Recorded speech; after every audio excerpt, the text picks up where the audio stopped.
My sister married my ex. My family forced me to attend. Everyone expected me to stay silent, but I had the truth on my side. One recording changed everything. Her dream wedding turned into her nightmare. I never thought my life would turn into something that looked like a twisted soap opera. If someone told me a year ago that my own sister would stab me in the back in the most humiliating way possible, I would have laughed in their face. But that's exactly what happened. It all started with my ex, Daniel. We dated for 3 years. 3 years of my life poured into someone I thought I would marry. Daniel wasn't just my boyfriend. He was my partner, my confidant, my future. At least that's what I thought. We had plans. We would sit up late at night talking about what kind of house we'd buy, how many kids we wanted, where we'd travel. I thought we were building something real, but all along Daniel was hiding something, or rather someone. That someone turned out to be my own flesh and blood, my sister Emily. Emily and I were never super close, but she was still my sister. She was the kind of girl who always wanted the spotlight, the prettier one, the one who got away with everything. Growing up, I was used to being compared to her. Teachers, family friends, even our parents, it was always, why can't you be more like Emily? I thought I had finally found something that was just mine when I met Daniel. Something Emily couldn't take away. But I was wrong. The betrayal came crashing into my life like a car accident. I remember the day perfectly. I had just come home early from work because Daniel wasn't answering my texts. My gut told me something was wrong. I walked into his apartment, my apartment too. Technically, since I practically lived there and I saw them. Daniel, Emily, together. On the couch, laughing. Her wearing his t-shirt. His arm around her like she belonged there. The air left my lungs. My heart pounded so hard I thought I was going to pass out. At first, they didn't even notice me standing there. When they finally did, Daniel had the audacity to look guilty, while Emily smirked, like she had won some kind of prize. I stormed out, screaming at both of them, tears blurring my vision. That night, I broke things off with Daniel forever, or so I thought. I tried to rebuild my life. I really did. But betrayal doesn't just fade away. It sticks to your skin. It poisons every thought. And the worst part? My parents didn't even take my side. When I told them what happened, they brushed it off like it was nothing. Emily didn't mean to hurt you, my mom said. Daniel was never the one for you anyway. My dad told me to move on and stop being dramatic. My own family chose to minimize my pain instead of standing up for me. I felt invisible, erased, like my feelings didn't matter. Months passed. I cut Daniel out of my life, blocked him on everything. Emily and I didn't speak either. She didn't even apologize. Instead, she posted smiling photos on Instagram, tagging him. It felt like they were rubbing salt into my wound every single day. And then, the wedding invitation arrived. I thought it was a joke, a cruel prank, but there it was, in my mailbox. A shiny, floral-printed envelope with my name on it. Inside was a card, embossed in gold letters. You are cordially invited to the wedding of Daniel and Emily. My hands trembled as I read it. They weren't just together, they were actually getting married. And they wanted me there. To watch. It felt like a slap in the face. Like Emily wanted to prove she had not only taken my boyfriend, but also replaced me in every way. I wanted to rip the card to pieces, but something in me froze. My chest burned with a mix of rage and humiliation. How could she do this to me? And worse, how could she expect me to show up? I called my mom, shaking with fury. Are you kidding me? I shouted into the phone. Emily is marrying Daniel, and you all think it's okay to invite me like I should be happy for her? There was a long pause, then my mom sighed. Honey, you're making this harder than it needs to be. Emily's found love. You should be supportive. Supportive. That word made me want to scream. How could family, my own flesh and blood, expect me to stand there and clap while my sister walked down the aisle to marry the man who broke me? But it got worse. Because the more I protested, the more my parents and extended family painted me as the problem. My aunt told me I was being bitter. My grandmother said I should learn to forgive. Even my dad snapped at me, saying, "It's time you grow up and stop holding grudges." It was like I had slipped into some upside-down world where betrayal didn't matter, and I was the villain for daring to feel hurt.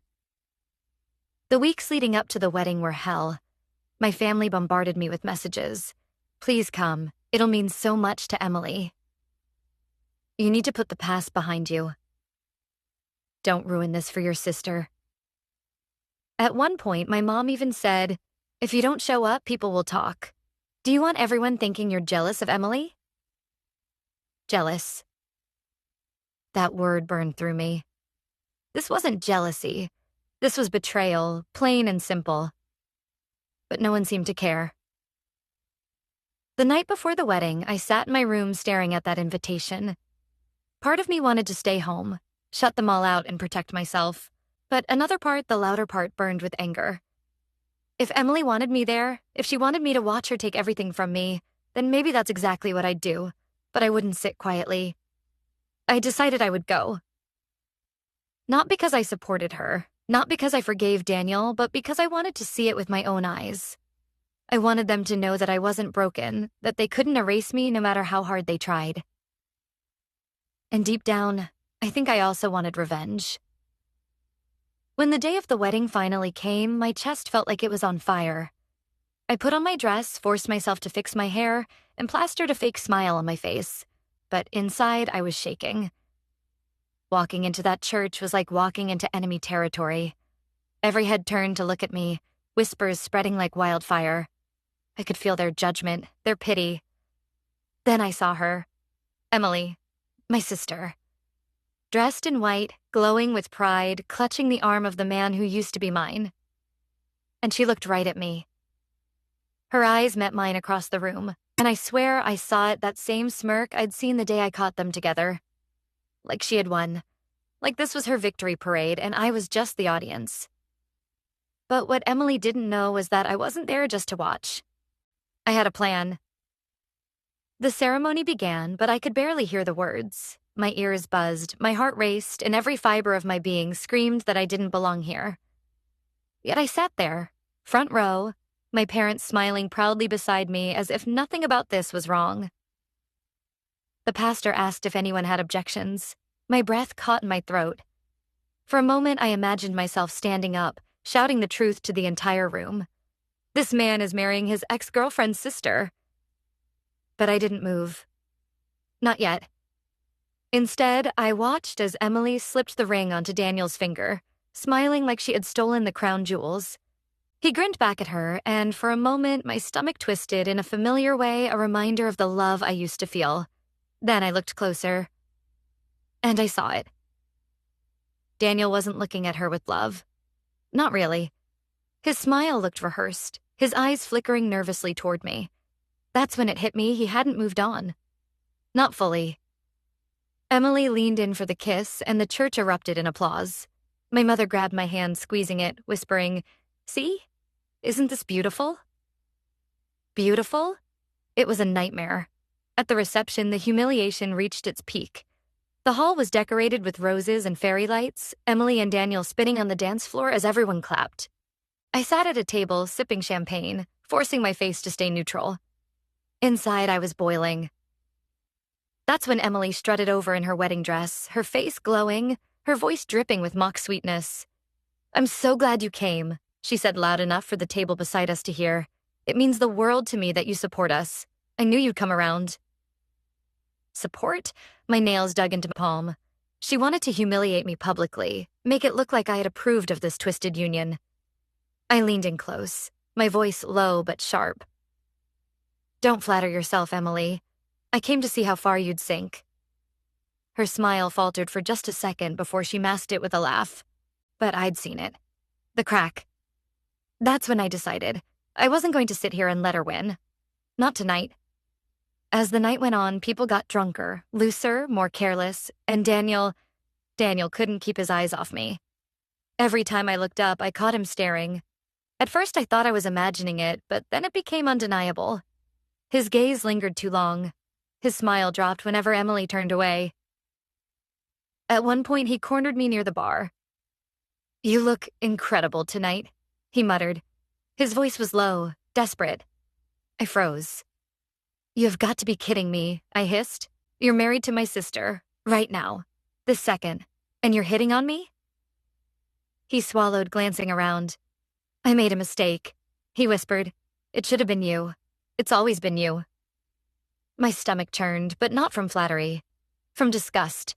How dare he try to play both of us like this? And then my plan crystallized. If Daniel couldn't stay loyal for even one night, then maybe it was time Emily saw the truth. Maybe it was time she realized the man she won was nothing more than a cheater who couldn't stop looking over her shoulder. So I let it play out. I leaned in slightly, enough to let him think I might actually listen. I didn't kiss him, didn't touch him, but I let him talk. And he talked, whispering about regrets, about how he'd thought Emily was the easier choice, how he still dreamed about me. What he didn't know is that my phone, hidden in my clutch, was recording every single word. The opportunity came during the speeches. Emily stood at the head table, thanking everyone for coming. She was radiant, basking in the spotlight she had always craved. Then Daniel stood, trying to make a heartfelt toast about loyalty and finding true love. I nearly choked on my drink. When it was my turn, all eyes turned to me. My mom gave me that warning look, silently begging me not to make a scene.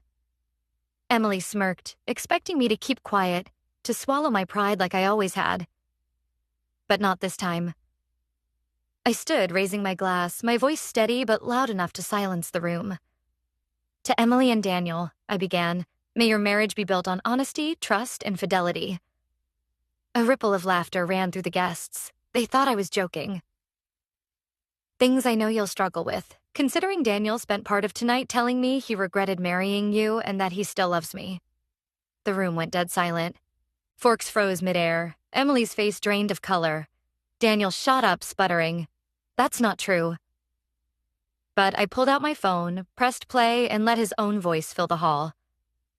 "It should have been you. It's always been you. Emily was the easier choice. I still dream about you." The gasps echoed like thunder. Emily's mouth opened and closed like a fish, her perfect wedding image crumbling in seconds. Daniel lunged toward me, trying to grab the phone, but it was too late. The damage was done. Guests whispered, some outright laughing, others shaking their heads. And then Emily snapped. "You disgusting liar," she screamed at Daniel, throwing her bouquet at his chest. "You couldn't even keep it together for one day?" The room erupted into chaos. Daniel tried to calm her down, but Emily shoved him, screaming at the top of her lungs. My parents looked horrified, my mom burying her face in her hands. I just stood there, glass raised, watching the circus unfold. For once in my life, I wasn't the one humiliated.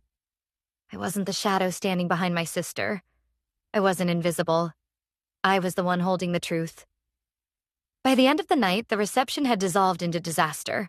Guests left early, whispers spreading like wildfire. Emily locked herself in the bridal suite, refusing to come out. Daniel sat alone at the bar, head in his hands. And me?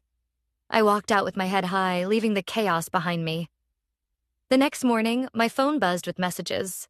Some from relatives calling me cruel, others thanking me for exposing the truth. My parents refused to speak to me, claiming I had ruined Emily's special day. But deep down, I knew Emily had ruined it herself the moment she betrayed me. As for Daniel, he tried texting me again. Apologies, excuses. Please. I blocked him for good this time. I realized something in that moment. This wasn't about revenge anymore. It was about freedom. I didn't need Daniel, and I certainly didn't need Emily's approval. For the first time in years, I felt light. Emily wanted me to watch her victory. Instead, I watched her downfall. And it was the sweetest closure I could have asked for.